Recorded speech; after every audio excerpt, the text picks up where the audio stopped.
And the premise is we want what's best for our children. Would you agree with that? We want what's best for our children. So that's the premise that we're operating under here this morning.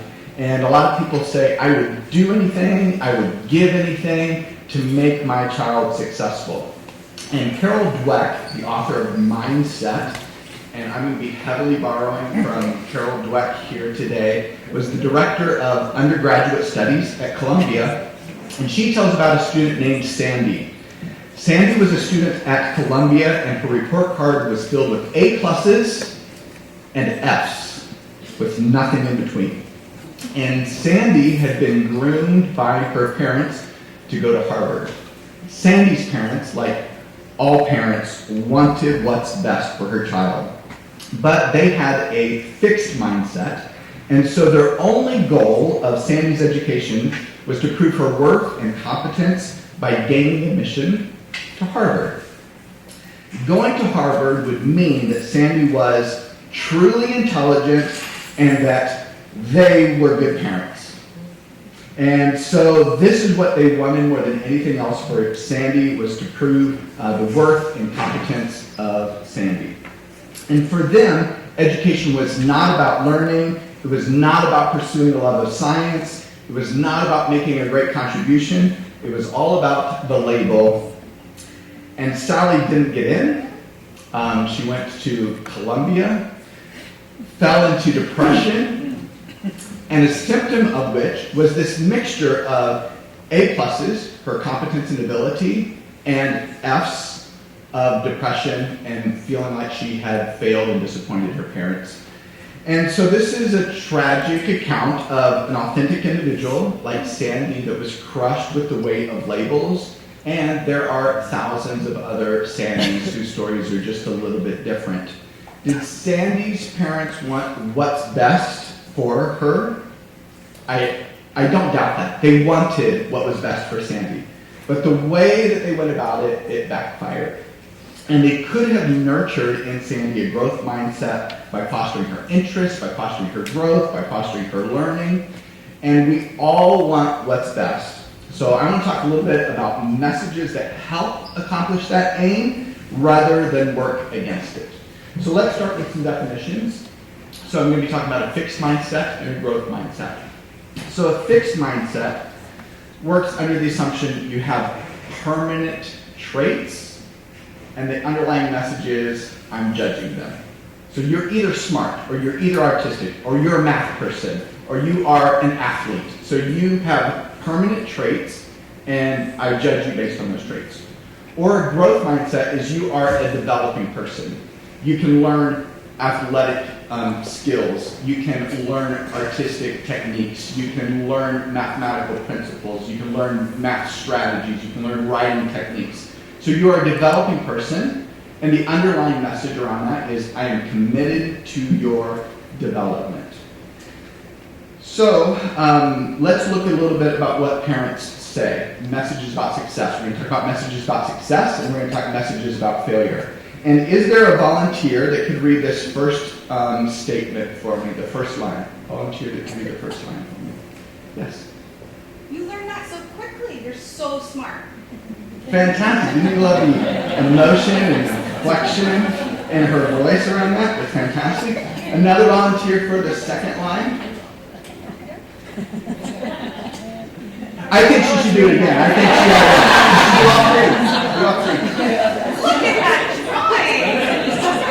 Is he the next Picasso or what? Fantastic. And then last but not least. You're so brilliant. You got an A without even studying. So these are statements that on the surface don't seem to be at all dangerous or problematic. We're complimenting our children, we're praising them. So this is what parents say, but let's look a little bit closer at what children hear when we say statements like that. And the first one, the child hears, if I don't learn something quickly, I'm not smart. You learn that so quickly, you're so smart.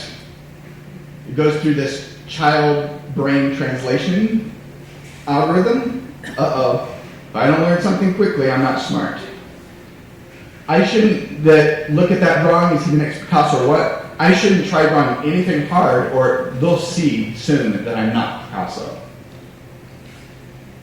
You're so brilliant, you got an A without even studying. I better quit studying or they won't think I'm brilliant. The only reason they think I'm brilliant is because I got an A without studying, and so I need to maintain that no studying or they won't think I'm brilliant. So even statements that seem pretty innocuous, when the children hear it, can have a totally different impact on them than the way that we intend for them to receive it. So Carol Dweck conducted 7 different experiments with hundreds of children.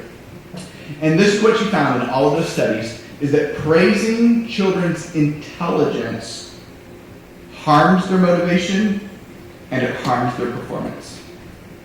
If you praise their intelligence, it harms their motivation and it harms their performance.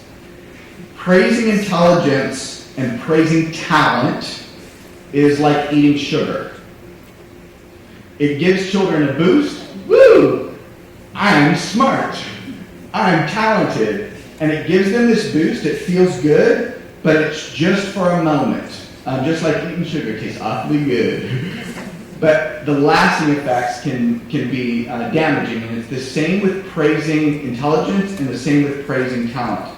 And so when they hit a snag, then their confidence goes out the window. They begin to say, well, maybe I'm not that smart. Maybe I'm not talented. And their motivation begins to hit rock bottom. And if success means they're smart, then what does failure mean? They're dumb. That's what they take away from that. So as long as I'm being successful at things and figuring things out, doing it quickly, doing it without studying, I'm smart. But if it's a challenge and if it's a difficulty, if I get a problem wrong, if I can't figure it out the first time, then the converse of that becomes true in their minds, that they feel like they're dumb or inadequate. And this is the result of a fixed mindset. A fixed mindset. I am either this or I am this. There is nothing in between. I am smart, I am dumb, I am athletic, I'm a math person, I am this fixed mindset, and there's no development, no growth. So what do we want? We want what's best for our children. Okay, we're going to keep coming back to that. There's no doubt in my mind that that's what we all want. We want what's best for our children. And one of the ways that we try to do that is to give them confidence. And again, this is something that we think is a really good idea. Let's give them confidence. So we praise their brains, we praise their talent, and we want them to become more confident. But confidence is something that is earned, not something that is bequeathed. You can't give your children confidence. You can help them learn how to build their own confidence, and you can help them learn how to repair their own confidence. But by praising their intelligence and praising their talents, they won't just all of a sudden become confident people. Let me give you some examples and some phrases. You've heard the phrase, give a man a fish, and he'll eat for a day. Teach a man to fish, he'll eat for a lifetime. And it's similar with confidence. If you just praise their talent, praise their intelligence, they might feel good for a moment. But if you're able to develop a growth mindset in them, then throughout their life, they'll be able to use themselves as a resource in order to build confidence. And let me say repair confidence, because I think even as adults, we have times where we question how we're doing and begin to question our confidence, and we need to repair that even as adults. And so this gives them the tools to be able to do that.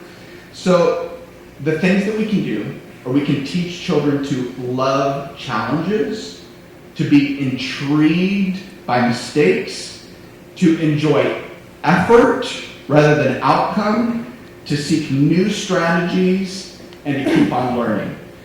So all of these things will help them to recognize that when they make a mistake, that's part of the learning process. That when they come up against a challenge that they can't figure out the first time, that's all part of the learning process. That effort is super important. That just because they can do math in one particular way doesn't mean that they should just stop there, that they should learn other strategies in order to come up with the solution. And so really helping them discover all of these different methods and techniques helps to foster a growth mindset in their minds. So in preparation for this presentation, I thought quite a bit about my own upbringing. And as I began to think about that, I began to think, I was probably brought up in mostly a fixed mindset household, based largely on what I reported at dinner time. So we had family dinners. I have an older brother. His name is Eric. He's the mean and ugly one. I have an older brother whose name is Eric. My mom and my dad would sit at a table, a red table with red like vinyl chairs. And so typically the questions would go like, how was your day today? And so during that, I would report out. And what I report out was mostly grades and scores and not what I was learning or the process of learning. So I remember one time when I was in seventh grade geography class, and we had taken a test on the countries of Africa. I was so excited. I had got all of them correct. I couldn't wait for the dinner time question of how was your day at school today? And so I gladly proclaimed I got 100 on my test. My brother's food almost flew out of his mouth.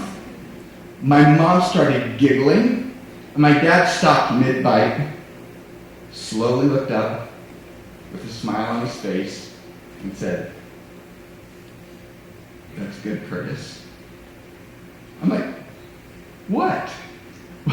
What's wrong? I got 100 on my test. And they're like, no, you said I got a hair on my chest. That all three of them had heard the exact same thing without communicating with each other, that they all thought that I had said I got a hair on my chest instead of I got 100 on my test. And even to this day, that's still part of our family lore. Is like, have you gotten hundreds on your test? So if your child reports, I got 100 on my test, be sure you're listening well. Be sure you're listening well. And then don't let it stop there. Don't let that be the end of the story. Whether it's 100 or whether it's 52, these are some questions that you can ask to help foster a growth mindset. Because I got 100 on my test. That's great. I'm so proud of you. Really focuses on the outcome. But some follow-up questions can help develop a growth mindset of, oh, how did you study for that? What were some strategies that you used? What did you enjoy learning about the material? And then it moves it from the outcome or them being smart or getting a good score to the process and the effort that they put in order to achieve that. And so it's a matter of just taking it a little bit deeper and letting them know that what you're really interested in is their growth, their development, their effort, whether or not they're enjoying the learning. And again, just another question or two really helps them know what your priority is as a parent, that you want them to be, we want what's best for them, and being able to develop that growth mindset to establish confidence in themselves. So we praise what we prize. So let's look at some of these statements. Wow, you did that so quickly. What's being prized here? Speed. Yep, that's right.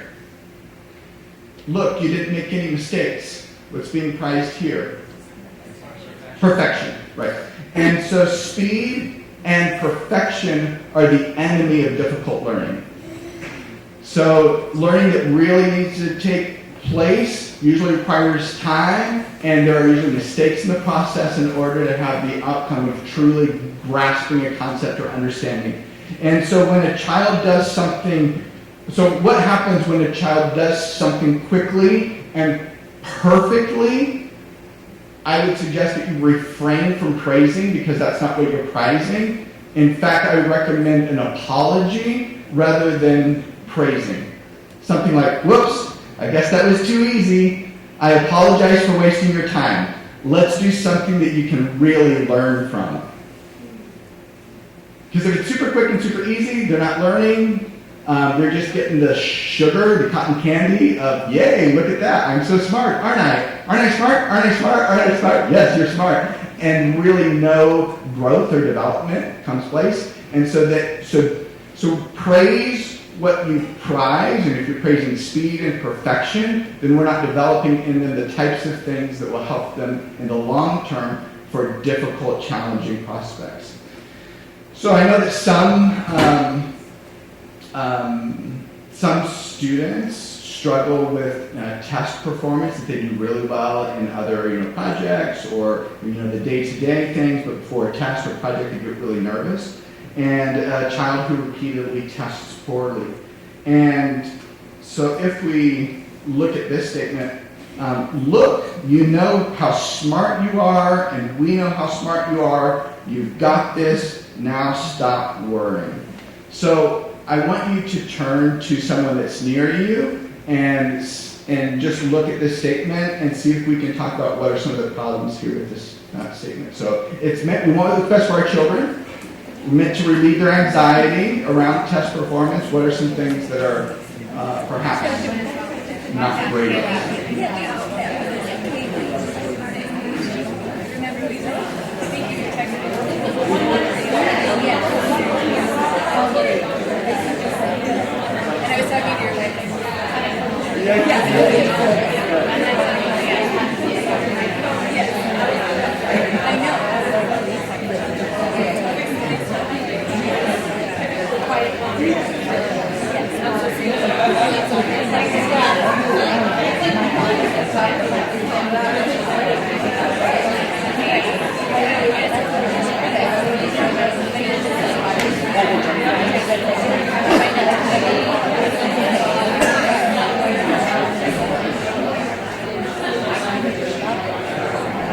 All right, what are some things that we came up with? Anybody willing to report out? What are some observations that you have around this statement?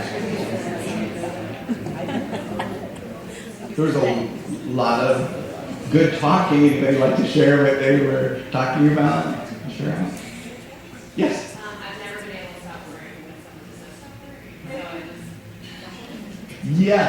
Yes. Just stop worrying. Oh, okay. Yes. I think by saying stop worrying, you're telling them that there's something to be worried about. Yes. So then if they weren't worried, they're like, oh, am I supposed to be worried about this? Yeah. And then you're further from that. Yeah, great. Yes. You're confirming that the test measures how smart they are. Yeah. Yes. Maybe you should ask them what they've done to prepare instead of what they are. Yeah, great. Excellent. Very good. Very good. Yes. I was actually confused because when you have a child that's a perfectionist, that's trying to, that gets upset with not perfecting that score, there's nothing but to say, don't stop worrying. So I don't know. I'm curious to see how you would solve this issue. Yeah, so some of the things that we might be able to say is, so they're feeling badly about themselves because they know the material, they've studied, they just can't execute it on test performance, is identify with their feelings and say, it must be a terrible thing to feel that everyone's evaluating you and you can't show what you know. So you identify with their feelings, like, you know what, I'm so sad, it must be awful that you aren't able to demonstrate you show what you know. We want you to know that we are not evaluating you. We care about your learning. We know that you've learned the material. We're proud that you stuck to it and keep learning. And so then it takes the pressure off of the test. It focuses on the effort that they're giving and demonstrating and lets them know that other people are evaluating you, may evaluate you on this, but we're not. We're not going to evaluate you based on this one test performance test. So let's look at some cases. The case of Lexi, inspired by Lexi, who is an executive function character that we have here in lower school. The case of Lexi, the budding gymnast. She's 9 years old. She's lanky. She's flexible. She's energetic. She loves gymnastics. And she has a competition that's coming up. She's very nervous about this competition, but she feels pretty confident that she's going to be able to do well. In fact, she's so confident that she's been able to visualize where the ribbon that she's going to win is going to hang in her room. But she's already pictured that. And so she comes to the day of the performance, and she does a nice job in the floor routine. She does a decent job with the balance beams, but as the scores come out, she does well, but not well enough to win. So she doesn't get any ribbons at all. She doesn't get any of the placements. There were several girls that placed in front of her. She was devastated. She was crushed.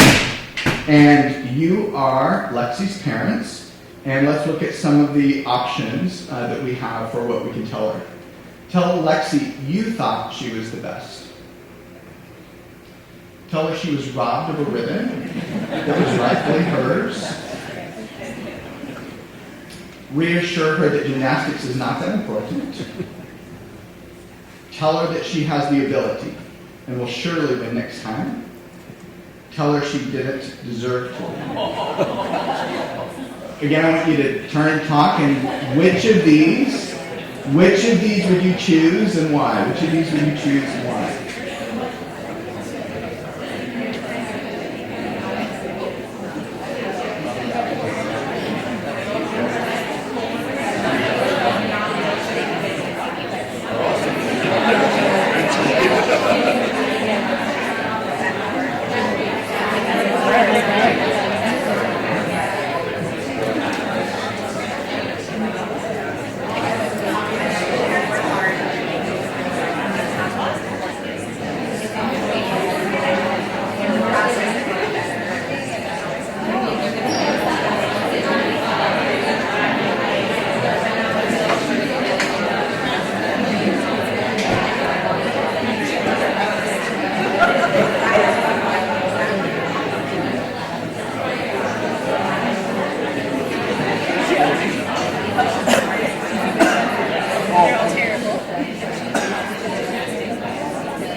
All right, let's look at each of these. We're going to look at each of these one by one.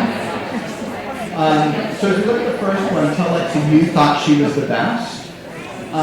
It's probably a bit insincere in the sense that she wasn't the best. There were several people that performed better than her. You know it, she knows it too, and there's no recipe for how to recover or how to improve. Tell her that she was robbed of a ribbon that was rightfully hers. This places the blame on others, but really the reason why she didn't get a ribbon is the problems with her performance and not the judges. And what will happen with these types of statements is she will grow up blaming others for her deficiencies. Reassure her that gymnastics is not that important.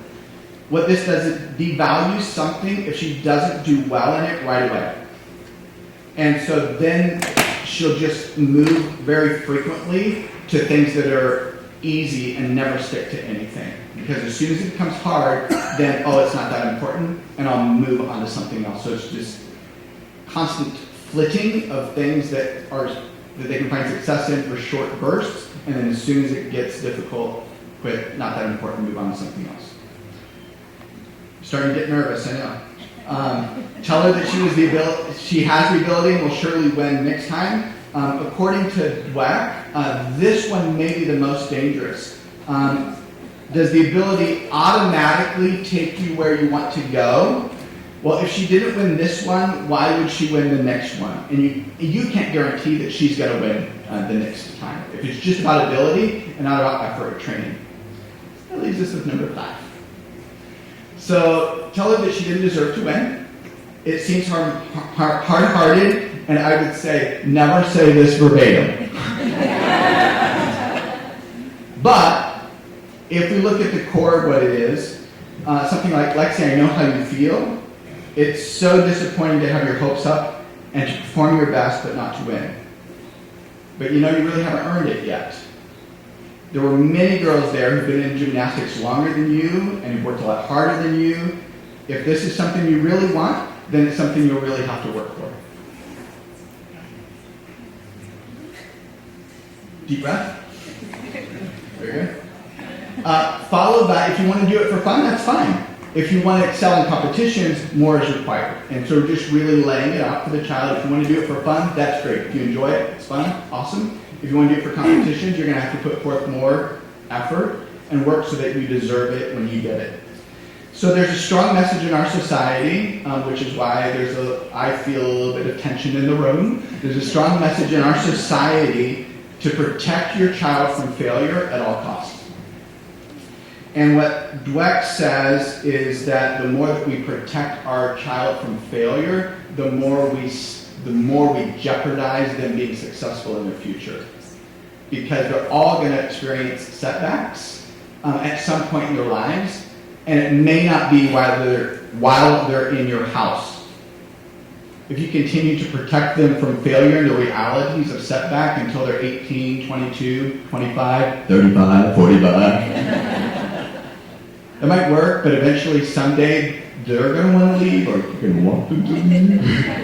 And they're going to face the reality of this. And the more that we shelter them from failure and also stigmatize and have failure be a negative connotation rather than a growing opportunity, the more challenging it will be for them to have the confidence that they need, that we can't give them, that they have to earn, and then in order for them to be successful.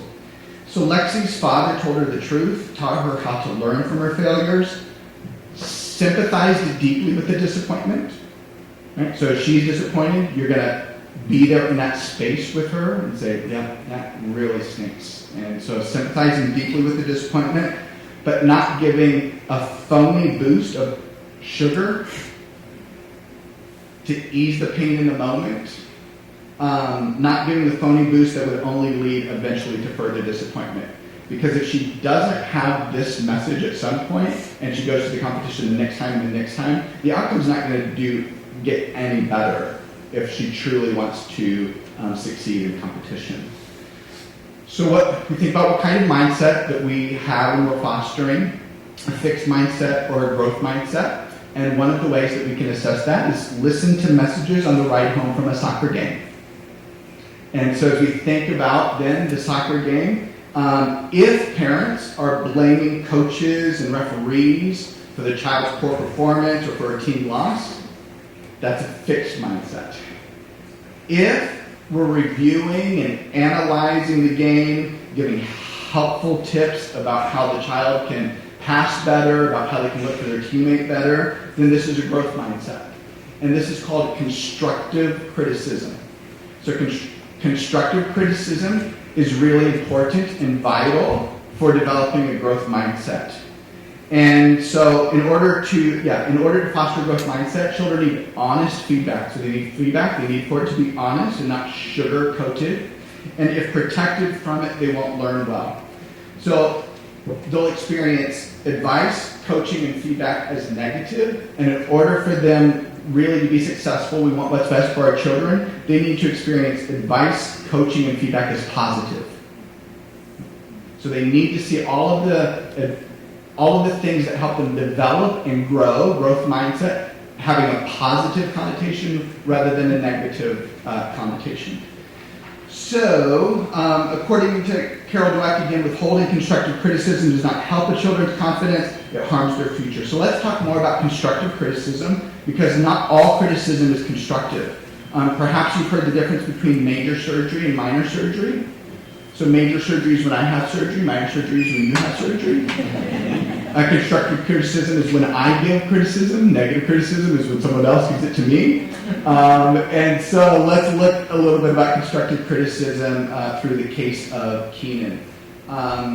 So Keenan rushed through his homework. So we talked about messages about success. These are messages about failure, including the one that we just referred to with Lexi.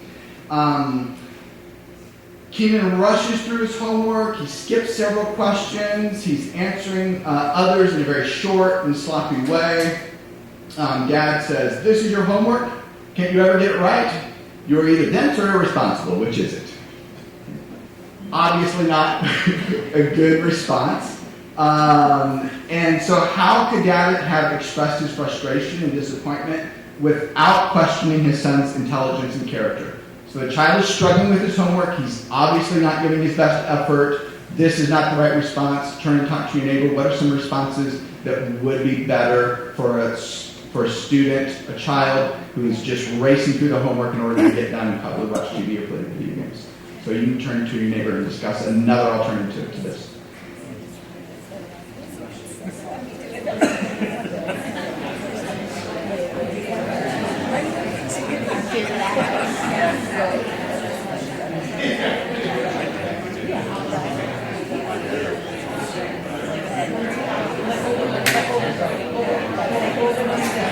I get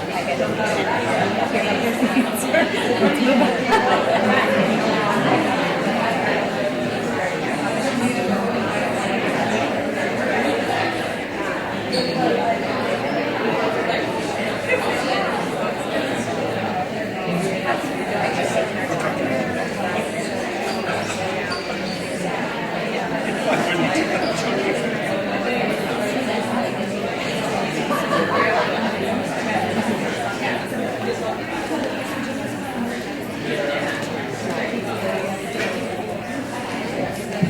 All right, what are some ideas around this? Student rushing through their homework. You're looking it over. You see very clearly that it's not their best work, their best effort. What are some alternatives that we can give with a growth mindset in mind?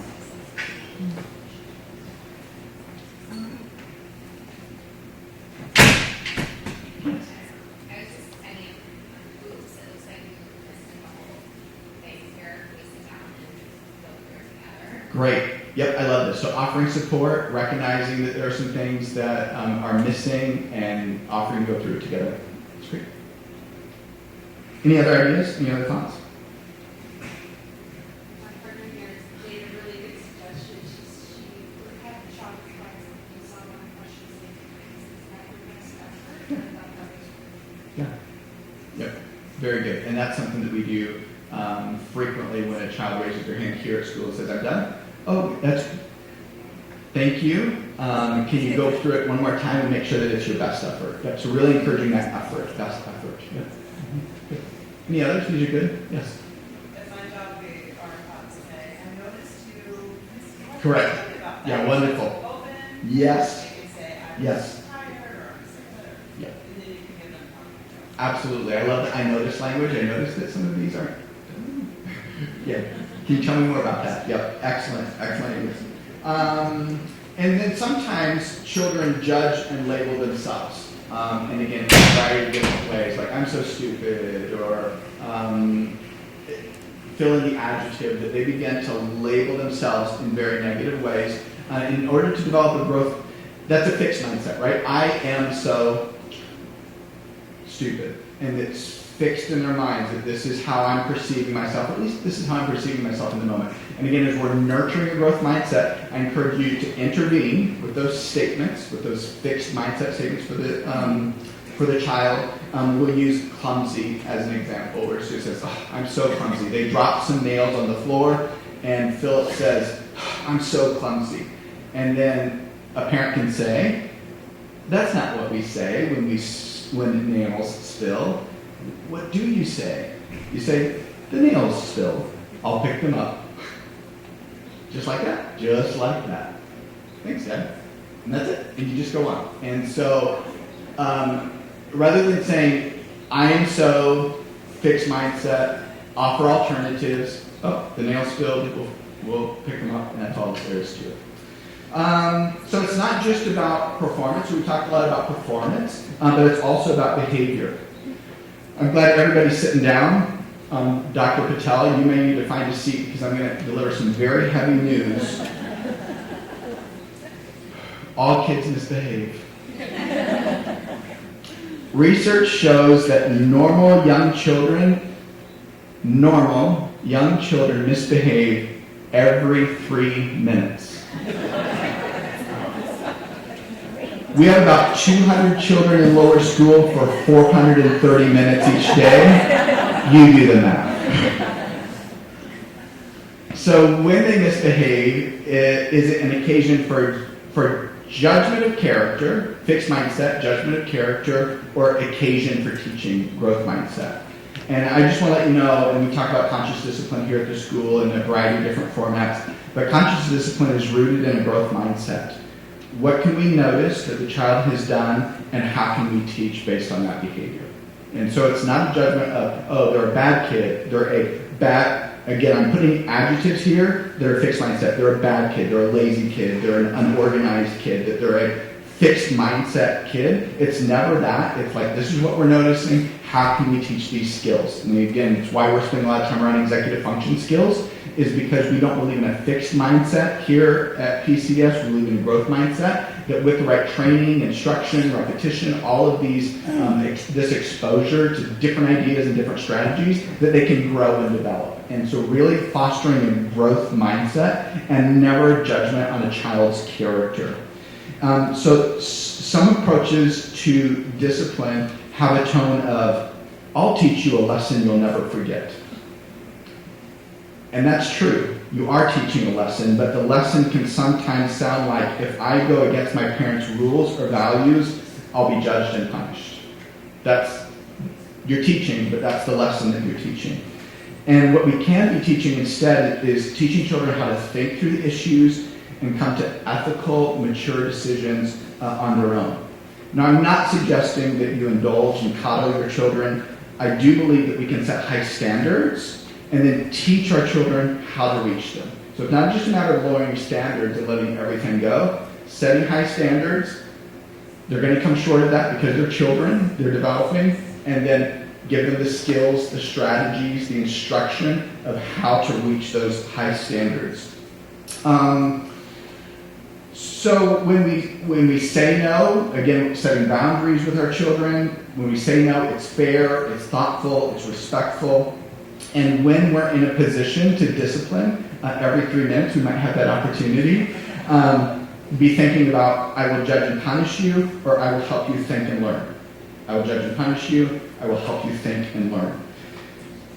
So why is this so important? Dweck studied kids ranging from 6 years old to college age, and those with a fixed mindset. Again, we're talking about nurturing growth mindset. What do we all want? We all want what's best for our children. Those with a fixed mindset, they feel their parents won't love and respect them unless they fulfill their parents' aspirations for them. They have a fixed mindset. They don't feel loved and respected by their parents unless they're fulfilling what their parents' aspirations are for them. Again, if we go back to the very beginning, these messages that we're saying, what the children hear through their brain translation algorithm is, I'm judging you and I'll only love you if you succeed, and succeed according to my definition of success. So we're ending up with a lot of adults, young adults, college-age children who are really struggling with depression, suicide rates, drug abuse, all of these types of factors that are at least somewhat connected to a fixed mindset mentality. So I'm going to share with you some of my own stories. You can take them for what they're worth. I was on a walk recently with my daughter Ashlyn. She's 17 years old. My wife Dana, she's 2 years old. And our 2 miniature schnauzers, Chloe and Cooper, they're 13 years old. And so my daughter is 17, she's a junior in high school. And so I asked, are there any colleges that you want to visit over spring break? Open-ended question. My wife said, yeah, college visits. We have to get some college visits in. And the tone, the language seemed like it was really putting pressure on Ashlyn to make this happen. And this is so unlike my wife. Most of you don't you know her, but she is an amazing person. She works in healthcare. Some of you know her very well. And she's a great mom. And so this was so out of character for her to have this kind of pressure-laden, intense moment. And I'm like, when we're back in the house, I'm like, what was going on? And she shared with me that she felt scared by the things that she couldn't control with our 2 older sons, both of whom are adults, only because they're over 18, not because their frontal cortexes are up. And because of the choices that they're making, and that she can't control those, she wanted to try to control the few things that she felt like she could with Ashlyn while she was still with us. She recognized that. She had heard about some choices that our oldest son was making earlier that day, very present in her mind as she was going for that walk. So many things out of her control. One thing that she felt she could control is get some college visits in over spring break. And to really lean in on that. And fear will make us do and say some really crazy things, even out of character of who we normally are, how we normally operate. So it's easy, very easy to categorize as I'm a growth mindset parent or I'm a fixed mindset parent, but very honestly, we're always a mixture of the two. We'll never be always a growth mindset. We'll slip over into fixed mindset thinking and mentality and statements. And so just like we're talking about perfection with our students, we didn't make any mistakes. There's no expectation. You shouldn't have any expectations that you'll never make mistakes about what you say or what you do or how you respond. The intent is that we know about growth mindset, that we begin to practice that, make more statements on this side of the ledger than the other side of the ledger, but will always be a mixture of the two of these and trying to recognize that.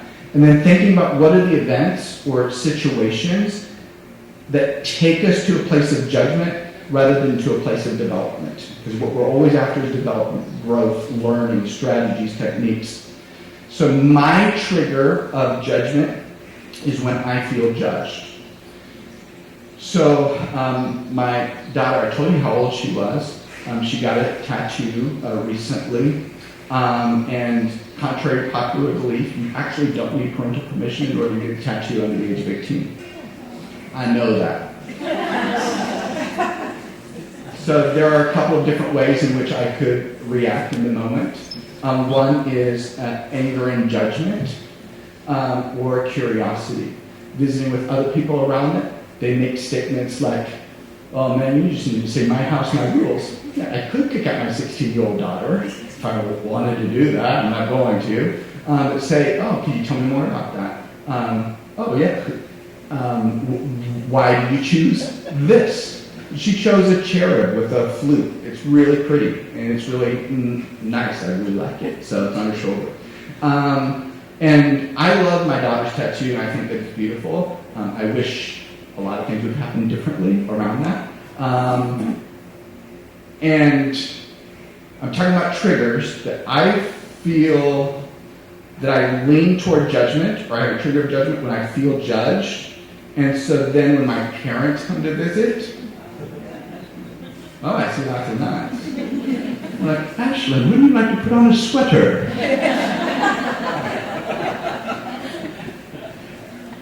Yeah, and then I respond in a different way because I'm feeling judged about my parenting by my parents, and so then I layer that on Ashlyn, and she begins to feel a certain way around judgment, fixed mindset. You are fill in the blank because I'm embarrassed, because I'm threatened by feeling different. So that I know that's my trigger. I know that when I feel judged, then I'm going to begin to respond differently. And so that's a trigger that I have to continue to be aware of and continue to work through.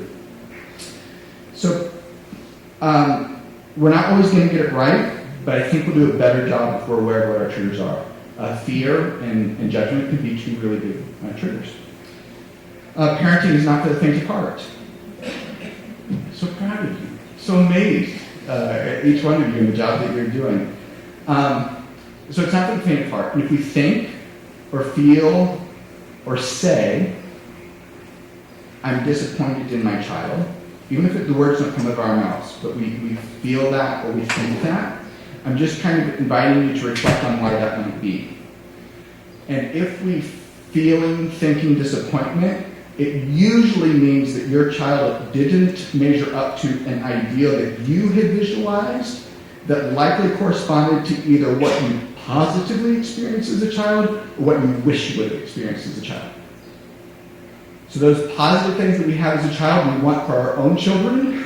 Those things that we felt like we were missing in our own childhood, we want for our children. And it's what I call the idolization of idealization.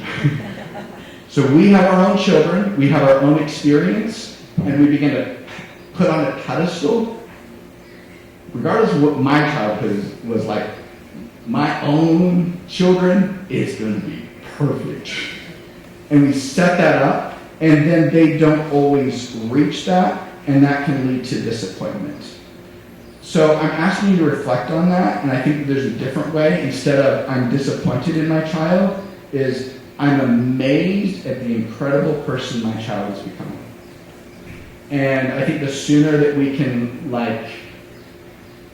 discard the idealization, that very rarely will your child become the person that you had pictured them to be, but that doesn't mean that they can't be the amazing, beautiful person that they were meant to be, even if it doesn't match your idealization.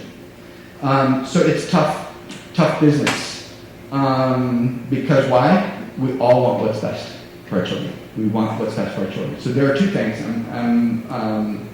We're running out of time here. So there are two things I'm going to leave you with. One is to foster a culture of error.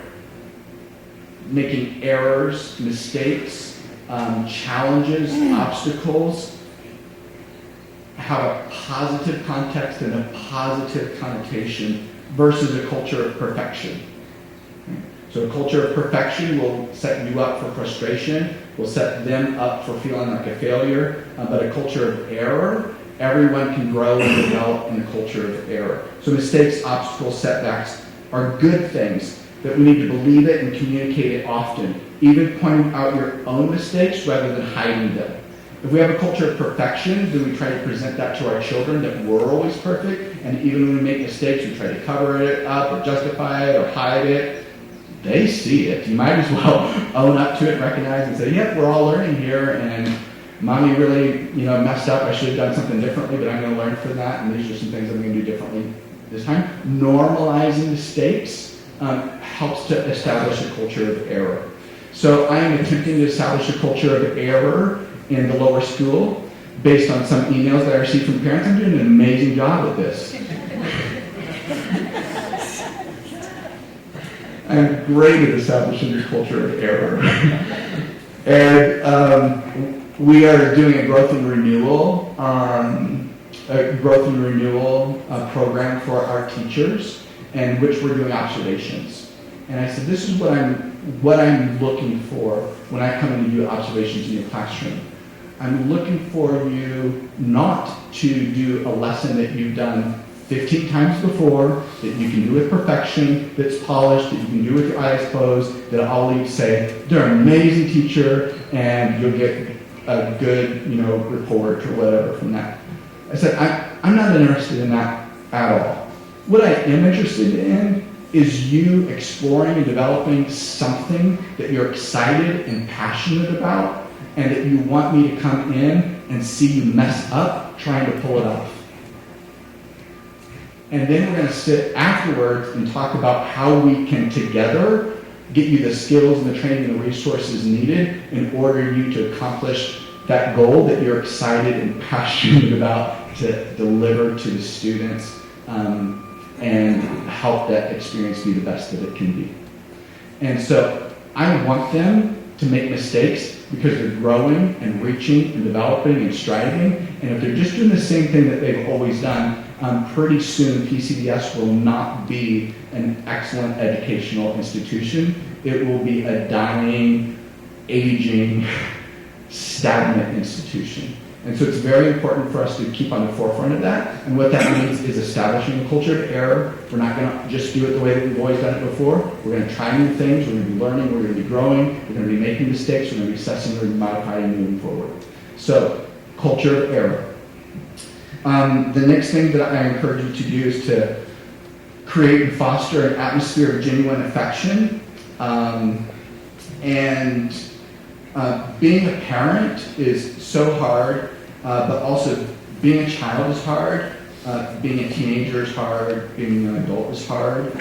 And there are times when they aren't going to love themselves. And if you can deliver a message that says something to the effect of, there may be times when you don't love or like yourself, but I want you to know this. I will still love you. I've always loved you. I love you now. I'm going to love you. And there's nothing that you can do that will ever change that. I've messed up a multitude of times as dad. I will continue to do that. But that message for my daughter, Ashlyn, and my sons as well, but my daughter, Ashlyn, I've said over and over again, is I just want to let you know that there's nothing that you can do that would ever stop the fact that I'm going to love you.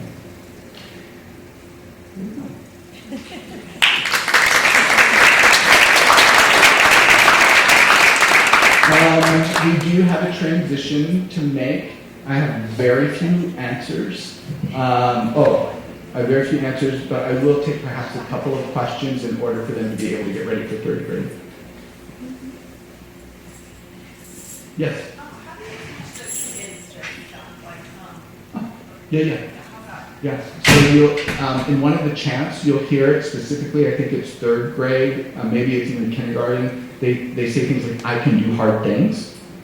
And so that's a statement that we use a lot, is saying there are going to be hard things and that you can do them. And so again, we're not looking for things that are easy or quick or perfection. It's like, bring on the hard things because we can do them. We also encourage a yet language. I didn't talk a lot about this here, but it's like, oh, I can't draw this. Oh, you mean I can't draw this yet? Let me show you what you can do in order to get there. And so not letting them say, I can't. And so I can do hard things, so that type of language, and then really lean into the I can't language and helping them reframe it in a different way. So those are some of the things that we're doing here. How do you, assuming that you do, how do you implement this as a culture throughout the school and the teachers and the staff? Like, how does it permeate it, permeate the school? Yeah.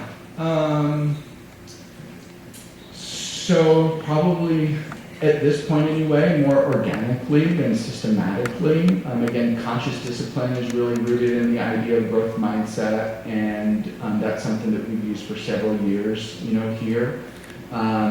We talk a lot about growth mindset as a faculty, and the language that they use with children, that it's common currency to some degree around this growth mindset.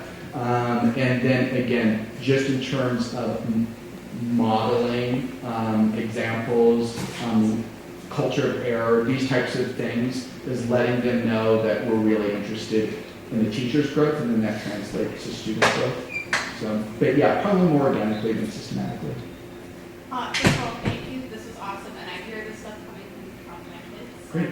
Just wanted Good. to say that. Do you have any tips for how to handle when you are with your own parents and they say to your child, you're so smart, or they say some of the things, and you're trying to say like, oh yeah, they worked really hard, or they did this, and they say, no, but they're so smart, and the kid's right there, and so it's like if they're trying to get you to say, to disagree, like, yeah, no, they're not smart, or to finally just give it and say, yes, they're so smart. Like, Yeah, I think we're going to do a grandparent information session. Bring 'em on in.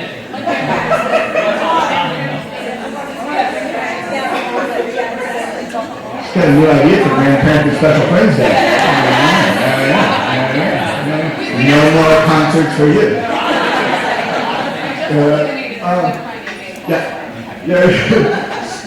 Yeah. So, they're not only going to get messages, contrary messages from grandparents. Right. They're going to get contrary messages from social media, movie, etc. And you can only control what you can control. Right. You know what I'm saying? And so they're going to have other messages, both innocently and I think rightly motivated, delivered, as well as insidious. And so really I think it's a matter of reinforcing, again, you can control what only you can control, setting that culture, mindset, letting your children know how you operate as a family system.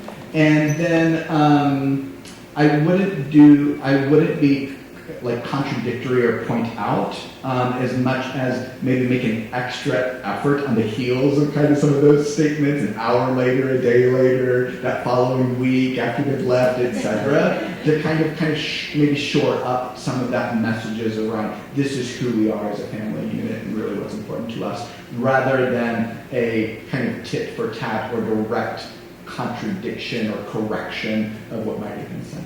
So, all right, very good. Thank you so much.